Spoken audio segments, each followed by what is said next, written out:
Last year CGL এ এই কোয়েশ্চেনটা এসেছিল এবং এই সেন্টেন্সে তুমি দেখতে পাচ্ছ কোথাও কিন্তু নো এরর বলে কোনো অপশন নেই। তার মানে নিশ্চয়ই কোথাও না কোথাও এই সেন্টেন্সে এরর রয়েছে, আর এররটা কোথায় সেটাই একটা আজকে শর্ট ট্রিকের মধ্যে দিয়ে দেখে নেব। এখানে বলছে mister Abhilash and his family have received no information about the incident.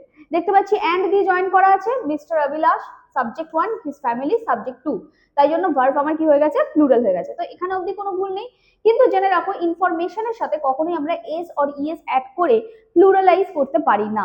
Okay, just like luggage, baggage, এগুলোর সঙ্গে কখনোই মিসচিফ, এগুলোর সাথে কখনোই এস অর ইএস অ্যাড করা যায় না। সেই রকমই ইনফরমেশনের সাথেও কখনোই এস অর ইএস অ্যাড করে প্লুরাল করা যায় না। তাহলে একে প্লুরাল করবে কি করে? একে প্লুরাল করতে হলে তোমাকে ইউজ করতে হবে piece of information, lot of information, এই ধরনের কিছু ফ্রেজ। ওকে, তাহলে কোন পার্টে এরর রয়েছে? এরর ইজ ইন 4 নম্বর পার্টে রয়েছে। তো আই থিঙ্ক ক্লিয়ার করতে পেরেছি। এইরকমই কিছু শর্ট ট্রিক জানতে আজই সাবস্ক্রাইব করো আমাদের চ্যানেলটা আর বন্ধুদের সাথে শেয়ার করো।